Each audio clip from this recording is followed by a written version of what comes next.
বাংলাদেশের ইসলামিক অঙ্গনের তারকা ইসলামিক স্কলার শেখ হাফিজ মুফতি সাইফুল ইসলাম ভাইকে পাচ্ছি। ভাইয়ের কাছে জানতে চাইবো তিনি এবছর কার মাধ্যমে, কোন এজেন্সির মাধ্যমে তিনি হজে যাচ্ছেন? আল্লাহ যদি বাঁচিয়ে রাখেন, আল্লাহ যদি তৌফিক দান করেন, ইনশাআল্লাহ তাআলা শরীফ হজ গ্রুপের সাথে ইনশাআল্লাহ যাব।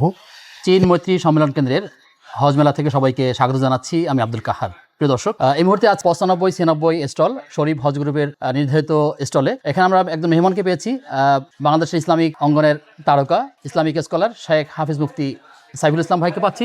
ভাইয়ের কাছে জানতে চাইবো তিনি এবছর কার মাধ্যমে, কোন এজেন্সির মাধ্যমে তিনি হজে যাচ্ছেন, আমরা তার ওপিনিয়নটা নিচ্ছি। শেখ যদি আসসালামু আলাইকুম। ধন্যবাদ আপনাকে। কেমন আছেন? আলহামদুলিল্লাহ ভালো আছি, আপনি কেমন আছেন? আলহামদুলিল্লাহ, আল্লাহ ভালো রেখেছেন। আমি যতটা জানি যে আপনি ইতিমধ্যে 6 বার হজ করেছেন, তো আপনি আগামী 2027-এ কাদের মাধ্যমে হজে যাচ্ছেন? আসলে প্রথমত আমি কয়বার হজ করেছি এটা আমি বলতে চাচ্ছিলাম না। জি শুকরিয়া। যাই হোক, আপনি বলেছেন, জাযাকাল্লাহ খায়ের।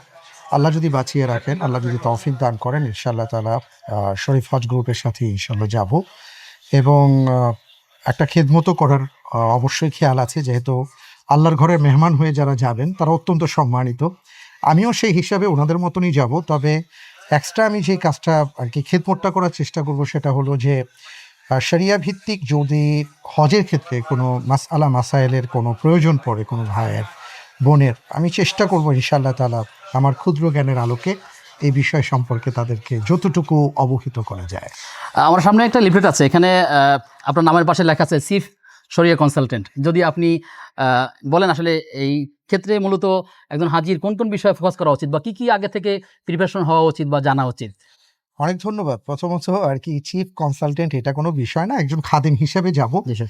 আর আমি যেটা মনে করি যে একজন আল্লাহর ঘরের মেহমান যিনি হবেন, তাকে কয়েকটা বিষয় অবশ্যই জেনে বুঝে যেতে হবে। অর্থাৎ একটা পর্যায়ে আছে, একটা সময় আছে হজের, যেই সময় আসলে যে মুআল্লিমদের সাথে তিনি যাবেন, এই মুআল্লিম সাহেবরা চাইলেও অনেক ক্ষেত্রে তাদেরকে কিছু করতে পারবেন না, অথবা উনি যাকে দেখে বা যেই স্কলারকে দেখে যাবেন সেই স্কলারও হয়তো তাকে পাবেন না, অথবা তিনি পাশে পাবেন না।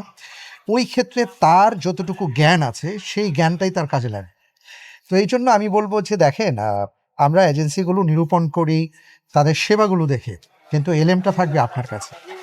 এবং আপনি অবশ্যই হজে যাবার আগে হজ সম্পর্কে জেনে বুঝে জ্ঞান অর্জন করে তারপরে আপনি যাবেন। আর পাশাপাশি যদি ওখানে কোনো স্কলার থাকেন, আপনি যেই কোনো এজেন্সিতে যান, যদি স্কলার থাকেন তার সাথে আপনি বিষয়গুলো জেনে শেয়ার করে তারপরে আমল করার চেষ্টা করুন। জি শুকরিয়া। যারা হজে যাচ্ছেন তাদের অনেক প্রশ্ন থাকে, থাকাটা কোথায় হবে, হোটেল কোথায় হবে, খাবারের মান কেমন হবে, সার্ভিস কেমন হবে। তো আসলে আপনি কি মনে করেন আসলে যারা যাচ্ছেন তাদের কোন বিষয়টা ফোকাস করা উচিত, যদি একটু বলেন? আসলে আমরা সারা জীবন তো আর কি খাওয়া থাকা নিয়েই থাকি, কিন্তু হজে যেহেতু লক্ষ লক্ষ টাকা ব্যয় করে যাব, সুতরাং ওখানে আমাদের ফোকাসড হওয়া উচিত আমি হজটা কত সুন্দরভাবে করতে পারলাম, এবং এটার জন্য আমাদের আর কি জ্ঞান অর্জনের কোনো বিকল্প নেই, এক কথায় আমি বলবো আর কি। জি শুকরিয়া আপনাকে।